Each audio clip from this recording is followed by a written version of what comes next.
with those blood clot issues that are serious. And the good news is you already had established yourself as a Hall of Fame. This wasn't like year 6 where you would have left dreams on the table. How'd you reconcile all of it? You had basketball left, but dude, you'd given the game a ton, and high school, college, pro, rings, you did a lot. Yeah, looking back on it, I did do a lot, and I'm very blessed to be able to have those opportunities and then deliver. But yeah, I mean, it didn't make it an easy decision. I still had to, consult with my family.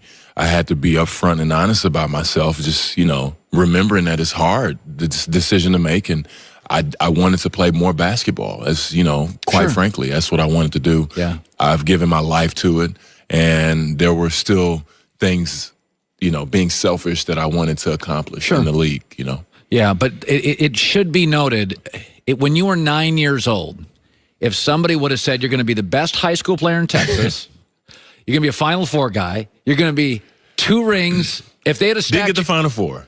You didn't get to? They went to the Final Four after I left, so they got better without me. That's what people always joke about. But you had a hell of a career, and you're widely respected in the league. Let me ask you about this, and this is not a criticism of LeBron, but LeBron comes into a team, and everybody's got this thing that Anthony Davis is going to come, is all going to be good, and I keep saying this.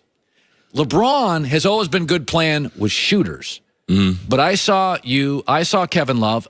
It is tougher with LeBron. Yeah. He doesn't want you hanging around the rim because he wants clarity. He's open. He wants it open. Right. So, hey, Chris, go stand over there. Now, good news is you were a great shooter. Hey, Kevin, go stand over there. Anthony Davis isn't you as a shooter. I don't know, Chris, if that's a home run, is it? Well, I mean, it's a home run because Anthony Davis is Anthony Davis. He was the first player that I knew I couldn't guard him. I don't know if he knew that. So I said, okay, let me get whatever I can out this league before this guy figures it out.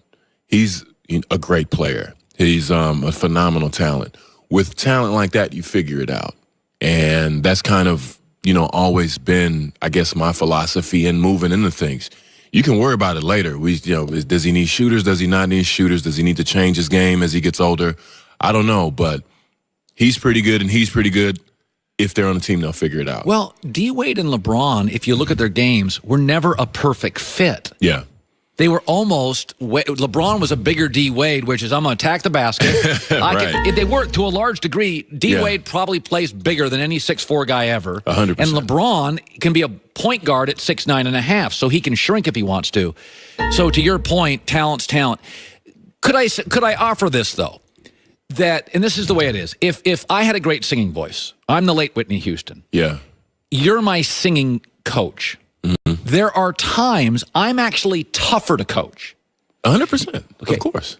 The more LeBron is so gifted, the Swiss Army knife does everything well, that he is harder to coach. He was hard for Eric. He's hard for Luke. He was hard for Blatt.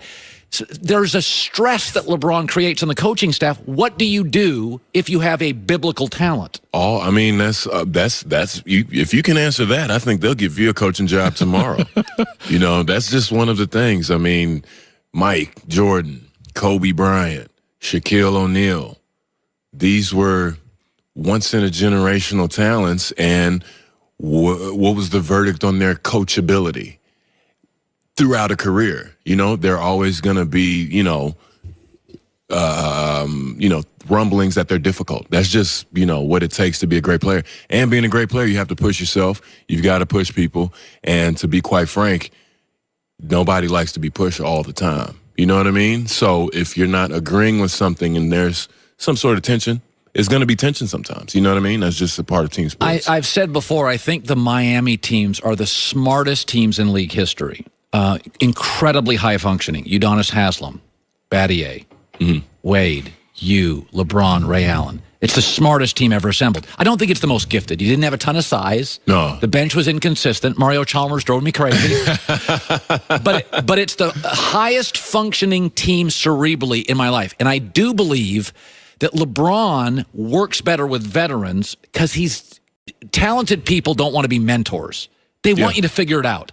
So he loved you guys.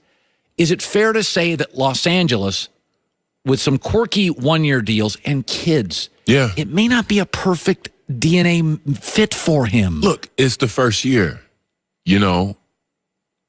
Even me looking at it, I knew that they weren't going to be a super really good team. They have a chance to be good. But looking at the makeup, the guys have to develop. They don't know that there's a whole other level to the NBA. When you bring a superstar into LA out of all places, I mean, it's going to be an atomic bomb that goes off. Right. And they haven't been able to really keep up with it. You can't. They're pretty much learning their job on the fly. So with the young guys, there's going to be tremendous swings and ups and downs. You just have to learn about being consistent, and that's what it is about the NBA. And you have to deal with the spotlight. You're in the limelight now. This is what happens in the limelight. It's kind of whack when you find out, but it all comes down to the basketball court at the end of the day, so they have to do their job. Does Lonzo and LeBron fit to you? They need the ball. Yeah, but Alonzo is so unselfish. He's you can tell just getting down the court, he's like the classic point guard where if you pass to him, he just kicks it up the court. You have to tell him to be a little bit more selfish. Right. So I think he still has more surfaces of his game that he hasn't even thought of or exposed yet. When you played with LeBron, it was 4 years. You were a rock tour. You were U2 in their prime. You were the Stones. Yeah. Is it emotionally daunting being on a LeBron team? What is it different? No, that's what I mean by that. It's different. It's a spotlight. And I think when did you first notice it in Miami? The minute I signed. The day. Same day. And then remember the next day the decision happened. And so then it just really went. And then the next day we you did that. Had a nice parade. You know what I mean? I tell people all the time, people didn't like us. And they're like, we didn't plan that. It wasn't like, and it was awesome. Come on. They had smoke and pyrotechnics and everybody.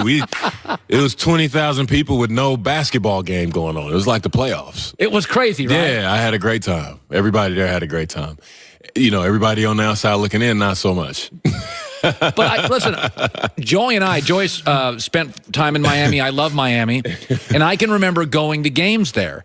And I've always felt sports is better with good stories. It was a fascinating story. In fact, if you remember, the first couple years, you guys were villains. Yeah. And then I think kind of people joined in when you won and everybody saw the joy of LeBron. Everybody's like, that's kind of fun. Yeah. But the first year, you were a villain. Yeah. It's kind of like the Warriors, too. It's like, when KD goes there, but then you look at it, it's like, man, that looks fun. KD dishes to Steph, like, oh. That was a great pass. It's right on the numbers. Steph makes it. They're just so unselfish, moving the ball. Eventually, when you see someone just out there expressing themselves and having fun and playing a team sport, you can't help but be a part of it. By the way, the Miami Heat are appropriately going to retire your jersey on March 26th. It's a home game against Atlanta. We were talking about, Miami is the Aqua Water, Pat Riley, D. Wade. Then all of a sudden, here comes Chris Bosh, Shane Battier, LeBron James, and it all came together.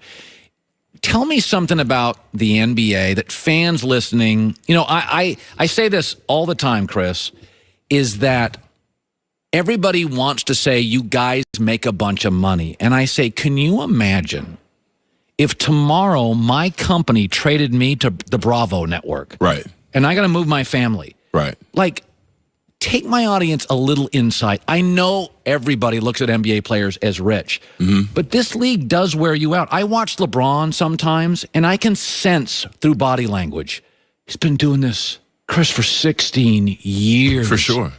Do you sense that where is LeBron, do you think now? Is it somewhat business? Is it the mogul stage? Yeah, I think we've been in the mogul stage for a while. and those are thoughts that the modern athlete now is thinking about, and he's definitely one of the pioneers of that. After seeing Michael Jordan be a successful business person and Magic Johnson amongst other NBA greats, them moving on with their lives, now we're understanding the position that we're in. And you have to do both at the same time. You have to do that and try to deliver on the court, because if you don't deliver on the court, the product is no good. That's right. You know what I mean? That's just how it is. So it's a delicate balance that you have to figure out. But if you have opportunities to play in the NBA and use your platform for great things, then, by all means do it. I don't think it's all the way business, but business is definitely way more into it. Like you say, guys will get traded. Like Tyler Johnson, great friend of mine. It is the business. He's on the road. They're already on the West Coast trip. He gets traded. My wife asked me, what does he do? I said, well, he has 48 hours to report to Phoenix. Point blank. Called Delta Airlines. Yeah, hit him. Send my bags. Hopefully they packed everything, and I'll get the rest of my stuff in the summer. That's how it is. Yeah, you don't miss that part of it? No, I don't miss it, man. I mean, it's road life, and that's one of the things that kind of helped me in my decision. My kids, everything is cool now because I'm able to work, but I come right back. Right, on those trips, man. They just especially being in Miami, you're going up during the cold weather, and it's an Arctic blast going on, and it's 5 below. You got aqua water at home. Yeah, you know what I mean. You get out the pool, and then next thing you know, you're freezing. So it's just it's a tough dynamic to handle when you're living on the road, man. You had a great career. You're a man